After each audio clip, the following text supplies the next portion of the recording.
ಕರ್ನಾಟಕ ಕುರುಕ್ಷೇತ್ರ ಸಿಕ್ಕಾಪಟ್ಟೆ ಪಾಲಿಟಿಕ್ಸ್. ನಮಸ್ಕಾರ, ಸುವರ್ಣ ನ್ಯೂಸ್ಗೆ ಸ್ವಾಗತ. ನಾನು ಸೌಮ್ಯ. ಈಗ ಹೆಡ್ಲೈನ್ಸ್. ಕಾಂಗ್ರೆಸ್ನಲ್ಲಿ ಟಿಕೆಟ್ಗಾಗಿ ನಿಲ್ಲದ ಡಿಶುಮ್ ತೇಜಸ್ವಿನಿ ಗೌಡ ವಿರುದ್ಧ ಕಾರ್ಯಕರ್ತರು ಫುಲ್ ಗರಂ. ಟಿಕೆಟ್ ಸಿಗದಿದ್ದಕ್ಕೆ ಗಳಗಳನೆ ಅತ್ತ ಪ್ರಕಾಶಂ.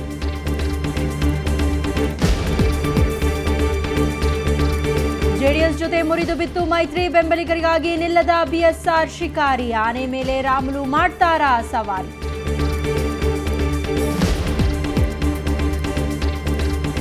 ಬೀದರ್ನಲ್ಲಿ ಜೋರಾಗಿದೆ ಹೌಸ್ ಪಾಲಿಟಿಕ್ಸ್. ಮತದಾರರ ಮನ ಗೆಲ್ಲಲು ಕಸರತ್ತು ನಡೆಸಿರೋ ಮೆಂಬರ್ಸ್. ಬಾಲ್ಕಿ ಕ್ಷೇತ್ರದಲ್ಲಿ ಖಂಡ್ರೆ ಫ್ಯಾಮಿಲಿಯದ್ದೇ ಸರ್ಕಸ್.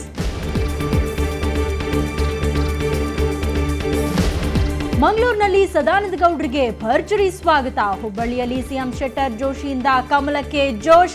ಬೆಳಗಾವಿಯಲ್ಲಿ ಬಿಜೆಪಿ ಮುಖಂಡರ ಚುನಾವಣಾ ತಾಲೀಮು.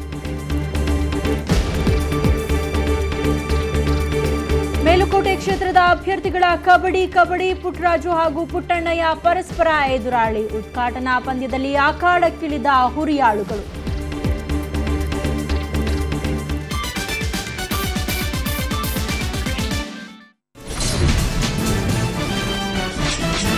ಕರ್ನಾಟಕ ಕುರುಕ್ಷೇತ್ರ ಸಿಕ್ಕಾಪಟ್ಟೆ ಪಾಲಿಟಿಕ್ಸ್. ಟಿಕೆಟ್ಗಾಗಿ ಕೈಪಾಳ್ಯದಲ್ಲಿ ಜಟಾಪಟಿ ಇನ್ನೂ ನಿಂತಿಲ್ಲ. ಇವತ್ತು ಕೂಡ ಕೆಪಿಸಿಸಿ ಕಚೇರಿ ಮುಂದೆ ಟಿಕೆಟ್ ಆಕಾಂಕ್ಷಿಗಳ ಬೆಂಬಲಿಗರ ಪ್ರತಿಭಟನೆಯ ಅಬ್ಬರ ಮುಗಿಲು ಮುಟ್ಟಿತ್ತು. ವರಿಷ್ಠರಿಗೆ ಹೋರಾಟದ ಬಿಸಿ ಮುಟ್ಟಿಸಿತು. ಕೈಪಾಳ್ಯದಲ್ಲಿ ನಿಲ್ಲದ ಟಿಕೆಟ್ ಬಿಸಿ. ಅಬ್ಬರದ ಪ್ರತಿಭಟನೆ ತಾಣವಾದ ಕೆಪಿಸಿಸಿ. ಕಾರ್ಯಕರ್ತರ ವರ್ತನೆಯಿಂದ ನಾಯಕರಿಗೆ ಕಸಿವಿಸಿ. ಕೈಪಾಳ್ಯದಲ್ಲಿ ಅಸಮಾಧಾನದ ಹೊಗೆ ಮುಂದುವರೆದಿದೆ. ನಿನ್ನೆಯಂತೆ ಇಂದು ಸಹ ಬೆಂಗಳೂರಿನ ಕೆಪಿಸಿಸಿ ಕಚೇರಿ ಟಿಕೆಟ್ ಆಕಾಂಕ್ಷಿಗಳ ಬೆಂಬಲಿಗರ ಭಾರೀ ಪ್ರತಿಭಟನೆಗೆ ಸಾಕ್ಷಿಯಾಯಿತು. ಬೆಂಗಳೂರು ದಕ್ಷಿಣ ಕ್ಷೇತ್ರಕ್ಕೆ ಮಾಜಿ ಸಂಸದೆ ತೇಜಸ್ವಿನಿ ಗೌಡಗೆ ಟಿಕೆಟ್ ನೀಡಬಾರದೆಂದು ಆಗ್ರಹಿಸಿ ಕಾರ್ಯಕರ್ತರು ಪ್ರತಿಭಟನೆ ನಡೆಸಿದರು. ತೇಜಸ್ವಿನಿ ಬದಲು ಸುಷ್ಮಾ ರಾಜಗೋಪಾಲ್ ರೆಡ್ಡಿಗೆ ಟಿಕೆಟ್ ನೀಡುವಂತೆ ಪ್ರತಿಭಟನಾಕಾರರು ಆಗ್ರಹಿಸಿದರು.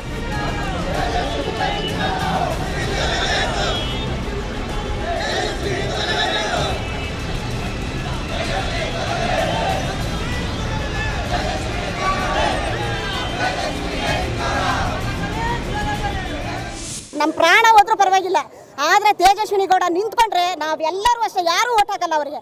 ನಾವು ಹಳ್ಳಿಗೆ ನುಗ್ತೀವಿ, ನಾವು ಬಡವರಾಗಿರ್ಬೋದು, ಪಾದಯಾತ್ರೆ ಹೋಗ್ಬಿಟ್ಟು ಮನೆಗೆಲ್ಲ ಹೇಳ್ತೀವಿ. ನಾವು ಇವತ್ತು ಬಂದು ತೇಜಸ್ವಿನಿ ಕೊಡೋದು ಹೆಂಗ್ ಮಾಡ್ತಾರೆ ಓಟು? ಜನ ಯಾರು ಮಾಡಲ್ಲ, ಅವ್ರ ಮಕ್ಕಳ ಪರಿಚಯ ಇಲ್ವಲ್ಲ. ಇವತ್ತು ಬೆಳಗ್ಗೆ ಎದ್ದು ಸಾಯಂಕಾಲವರೆಗೂ ಸುಷ್ಮಾ ರಾಜಗೋಪಾಲ್ ರೆಡ್ಡಿನೇ ನಮಗೆ ಒಳ್ಳೇದು ಮಾಡ್ತಿರೋದು. ಅವ್ರಿಗೆ ಟಿಕೆಟ್ ಕೊಟ್ರೆ ಮಾಡ್ತೀವಿ, ಇಲ್ಲ ನಾವು ಓಟೇ ಮಾಡೋದಿಲ್ಲ. ಇದಕ್ಕೂ ಮೊದಲು ತೇಜಸ್ವಿನಿ ಗೌಡಗೆ ಟಿಕೆಟ್ ವಿರೋಧಿಸಿ ಬೆಂಗಳೂರಿನ ಚಂದಾಪುರದಲ್ಲೂ ಆರ್ಕೆ ರಮೇಶ್ ಅಭಿಮಾನಿಗಳು ನೂರಾರು ವಾಹನಗಳಲ್ಲಿ ಪ್ರತಿಭಟನಾ ಮೆರವಣಿಗೆ ನಡೆಸಿದ್ರು. ಎಲೆಕ್ಟ್ರಾನಿಕ್ ಸಿಟಿಯಲ್ಲೂ ಕಾಂಗ್ರೆಸ್ ಕಾರ್ಯಕರ್ತರು ಪ್ರತಿಭಟನೆ ನಡೆಸಿದ್ರು. ಕೆಪಿಸಿಸಿ ಕಚೇರಿಗೆ ಮೆರವಣಿಗೆ ರ್ಯಾಲಿ ಹೊರಟಿದ್ದ ಕಾರ್ಯಕರ್ತರು ದಾರಿಯುದ್ದಕ್ಕೂ ಪ್ರತಿಭಟನೆಯ ಬಿಸಿ ಮುಟ್ಟಿಸಿದ್ರು.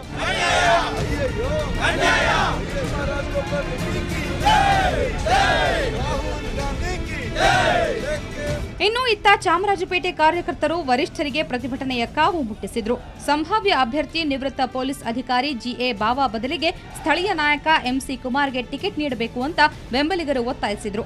ಅಲ್ಲದೆ ಯಶವಂತಪುರದ ಯೂತ್ ಕಾಂಗ್ರೆಸ್ ಸದಸ್ಯ ಕೆಸಿ ಪ್ರಭಾಕರ್ ರೆಡ್ಡಿಗೆ ಟಿಕೆಟ್ ನೀಡಬೇಕೆಂದು ರೆಡ್ಡಿ ಬೆಂಬಲಿಗರು ಘೋಷಣೆ ಕೂಗಿದ್ರು. ಏನಿವತ್ತು ಪಕ್ಷ ಅಧಿಕಾರಕ್ಕೆ ಬರ್ತಾ ಇದೆ ಅಂತ ಗೊತ್ತಾಗಿದ ತಕ್ಷಣ ರಿಯಲ್ ಎಸ್ಟೇಟ್ ಉದ್ಯಮಿಗಳಿಗೆ, ಬಿಸ್ನೆಸ್ ಮ್ಯಾಗ್ನೆಟ್ಗಳಿಗೆ ಟಿಕೆಟ್ ಕೊಟ್ಟರೆ ನಿಷ್ಠಾವಂತ ಕಾರ್ಯಕರ್ತರು ಏನು 15 ವರ್ಷ 20 ವರ್ಷ ದುಡ್ಕೊಂಡು ಬಂದಿದ್ದಾರೆ ಅವರನ್ನು ತೀವ್ರವಾಗಿ ಕಡೆಗಣಿಸ್ತಾ ಇದ್ದಾರೆ. ಪಕ್ಷ ಇದು ಅನ್ಯಾಯ ಮಾಡ್ತಾ ಇದೆ. ಏನು ಯೂತ್ ಕಾಂಗ್ರೆಸ್ಗೆ 10% ಅಷ್ಟು ಕೊಡ್ತೀನಿ ಅಂತ ಹೇಳಿದರು, ಇವತ್ತಿಂದನ್ನು ಕೊಡೋದಕ್ಕೆ ವಿಫಲ ಆಗ್ತಾ ಇದ್ದಾರೆ. ಇತ್ತ ಜಯನಗರದಿಂದ ಟಿಕೆಟ್ ಕೊಡದಿರುವ ಬಗ್ಗೆ ಹಿರಿಯ ಮುಖಂಡ ವಿಆರ್ ಸುದರ್ಶನ್ ಅತೃಪ್ತಿ ವ್ಯಕ್ತಪಡಿಸಿದ್ದಾರೆ. ಜಯನಗರದಿಂದ ಸುದರ್ಶನ್ ಟಿಕೆಟ್ ಆಕಾಂಕ್ಷಿಯಾಗಿದ್ರು, ಆದರೆ ಎಂಸಿ ವೇಣುಗೋಪಾಲ್ ಹೆಸರು ಸಂಭಾವ್ಯರ ಪಟ್ಟಿಯಲ್ಲಿದೆ. ಇದು ಸುದರ್ಶನ್ ಅಸಮಾಧಾನಕ್ಕೆ ಕಾರಣ ಎನ್ನಲಾಗಿದೆ. ಕಾಂಗ್ರೆಸ್ ಅಧಿಕಾರಕ್ಕೆ ಬರುತ್ತೆ ಅನ್ನೋ ವಿಶ್ವಾಸದಲ್ಲಿರೋ ನಾಯಕರು ಟಿಕೆಟ್ಗಾಗಿ ಭಾರಿ ಫೈಟ್ ನಡೆಸಿದ್ದಾರೆ. ಇನ್ನೂ ಟಿಕೆಟ್ ಹಂಚಿಕೆಯಾಗಿಲ್ಲ. ಈಗಲೇ ಬಂಡಾಯ ಎದುರಾಗಿದೆ. ಈ ಬಿಸಿಯನ್ನ ಶಮನಗೊಳಿಸೋದು ಹೈಕಮಾಂಡ್ಗೆ ದೊಡ್ಡ ಸವಾಲಾಗಿದೆ. ಕ್ಯಾಮರಾಮನ್ ವೆಂಕಟೇಶ್ ಜೊತೆ ಮಸೂದ್ ದೊಡ್ಡಬಾಗಿಲು, ಸುವರ್ಣ ನ್ಯೂಸ್.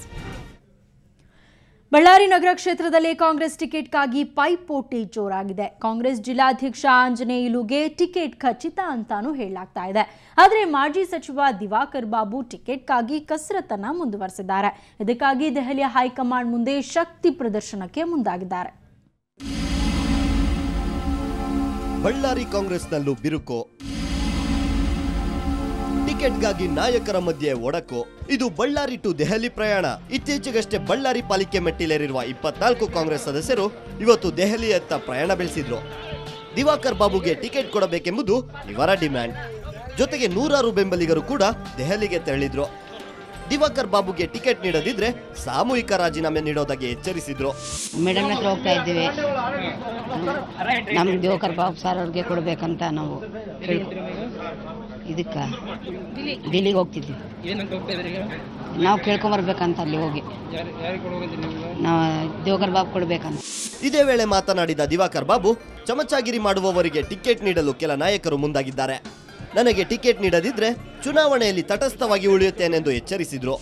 ಲೀಡರ್ಗಳು ಏನಿದ್ದಾರೆ, ನಮ್ಮ ರಾಜ್ಯದ ಲೀಡರ್ಗಳು ಮಾರಾಟ ಮಾಡಿದ್ರು ಟಿಕೆಟ್ಗಳು, ಇಲ್ಲ ಅವರವರ ಚಮಚಗಳಿಗೆ ಅವ್ರಿಗೆ ಇವ್ರಿಗೆ ಕೊಡಬೇಕನ್ನೋ ಉದ್ದೇಶದಿಂದ ಏನು ಮಾಡ್ತಾ ಇದ್ದಾರೆ, ಇದನ್ನ ತಿಳಿದು ನಮ್ಮ ಕಾರ್ಪೊರೇಟರ್ಸ್ ಎಲ್ಲ ಇದು ಆದರೆ ಬಹಳಷ್ಟು ಕಷ್ಟ ಆಗ್ತದೆ.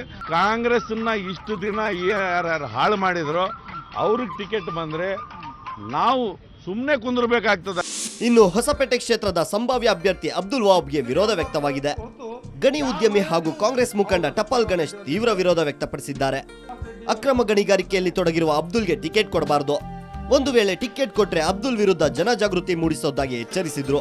ಅವ್ರಿಗೆ ಅವ್ರ ಸೇಫ್ಟಿ ಇಲ್ಲ, ಮತ್ತೆ ಇವ್ರು ಜನಕ್ಕೆ ಯಾವ ತರ ರಕ್ಷಣೆ ಕೊಡ್ತಾರ ಅಂದ್ರೆ ಇವ್ರಿಗೆ ನಿತ್ಯವೂ ಭಯಭ್ರಾಂತಿಗಳು ಇದ್ದಂತ ವ್ಯಕ್ತಿಗಳು ಇವತ್ತು ಜನರ ಮುಂದೆ ಹೋಗಿ ಇವ್ರು ಟಿಕೆಟ್ ತಗೊಂಡು ಇವ್ರು ಗೆದ್ದ ಮೇಲೆ ಜನರಿಗೆ ಇವ್ರು ಯಾವ ತರ ಸೇಫ್ಟಿಯಾಗಿ ನಿಂತ್ಕೊಂತಾರ, ಅವ್ರಿಗೆ ಸೇಫ್ಟಿ ಇಲ್ಲ ಪಾಪ. ಇತ್ತೀಚೆಗಷ್ಟೇ ನಡೆದ ಮಹಾನಗರ ಪಾಲಿಕೆಯಲ್ಲಿ ಕಾಂಗ್ರೆಸ್ ಅಧಿಪತ್ಯ ಸ್ಥಾಪಿಸಿತ್ತು. ಆದರೆ ವಿಧಾನಸಭಾ ಚುನಾವಣೆಗೂ ಮುನ್ನ ಬಂಡಾಯದ ಬಿಸಿ ತಟ್ಟಿದೆ. ಬಳ್ಳಾರಿಯಿಂದ ಕ್ಯಾಮರಾಮನ್ ಶ್ರೀನಿವಾಸ್ ಜೊತೆ ನರಸಿಂಹಮೂರ್ತಿ ಕುಲಕರ್ಣಿ, ಸುವರ್ಣ ನ್ಯೂಸ್.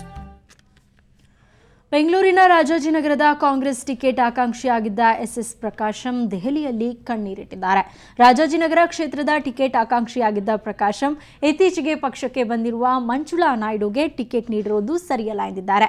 ಕಾಂಗ್ರೆಸ್ನಲ್ಲಿ ಪ್ರಾಮಾಣಿಕ ಕಾರ್ಯಕರ್ತರಿಗೆ ಟಿಕೆಟ್ ಸಿಗ್ತಾ ಇಲ್ಲ ಅಂತ ಅಸಹಾಯಕತೆ ವ್ಯಕ್ತಪಡಿಸಿದ್ದಾರೆ. ಇವತ್ತಿನ ದಿವಸ ಕಾರ್ಮಿಕರಿಗೆ ನಾವು ರೆಪ್ರೆಸೆಂಟೇಟಿವ್ ಕೊಟ್ಟಿಲ್ಲ ಅಂತ ಹೇಳಿದ್ರೆ ಬಹಳ ನೋವಾಗ್ತದೆ. ನಾನು 36 ವರ್ಷ ಕೆಲಸ ಮಾಡಿದ್ದೀನಿ. ನಮಗೆ ಅನ್ಯಾಯ ಆಗಬಾರ್ದು, ಕಾರ್ಮಿಕರಿಗೆ ಅನ್ಯಾಯ ಆಗಬಾರ್ದು. ನನಗೆ ನೋವು. 36 ವರ್ಷ ನಾನು ಕಾಂಗ್ರೆಸ್ ಪಕ್ಷಕ್ಕೆ ದುಡಿದಿದ್ದೀನಿ, ಜೈಲಿಗೆ ಹೋಗಿದ್ದೀನಿ, ಅರೆಸ್ಟ್ ಆಗಿದ್ದೀನಿ. ಆದರೆ ನನಗೆ ಒಂದು ಸೀಟ್ ಸಿಕ್ಕಿಲ್ಲ ಅಂತ ಹೇಳಿದ್ರೆ ನಾನು ಏನು ಮಾಡಲಿ? ಇವತ್ತಿನ ದಿವಸ ಕಾರ್ಮಿಕರಿಗೆ ನಾವು ರೆಪ್ರೆಸೆಂಟೇಟಿವ್ ಕೊಟ್ಟಿಲ್ಲ ಅಂತ ಹೇಳಿದ್ರೆ ಬಹಳ ನೋವಾಗ್ತದೆ. ನಾನು 36 ವರ್ಷ ಕೆಲಸ ಮಾಡಿದ್ದೀನಿ. ನಮಗೆ ಅನ್ಯಾಯ ಆಗಬಾರ್ದು, ಕಾರ್ಮಿಕರಿಗೆ ಅನ್ಯಾಯ ಆಗಬಾರ್ದು. ನನಗೆ ನೋವು. 36 ವರ್ಷ ನಾನು ಕಾಂಗ್ರೆಸ್ ಪಕ್ಷಕ್ಕೆ ದುಡಿದಿದ್ದೀನಿ, ಜೈಲಿಗೆ ಹೋಗಿದ್ದೀನಿ, ಅರೆಸ್ಟ್ ಆಗಿದ್ದೀನಿ. ಆದರೆ ನನಗೆ ಒಂದು ಸೀಟ್ ಸಿಕ್ಕಿಲ್ಲ ಅಂತ ಹೇಳಿದ್ರೆ ನಾನು ಏನು ಮಾಡಲಿ? ಈಗ ಒಂದು ಬ್ರೇಕ್ನ ನಂತರ ಸುವರ್ಣ ನ್ಯೂಸ್ ಮತ್ತೆ ಮುಂದುವರಿಯುತ್ತೆ. ಕರ್ನಾಟಕ ಕುರುಕ್ಷೇತ್ರ, ಸಿಕ್ಕಾಪಟ್ಟೆ ಪಾಲಿಟಿಕ್ಸ್.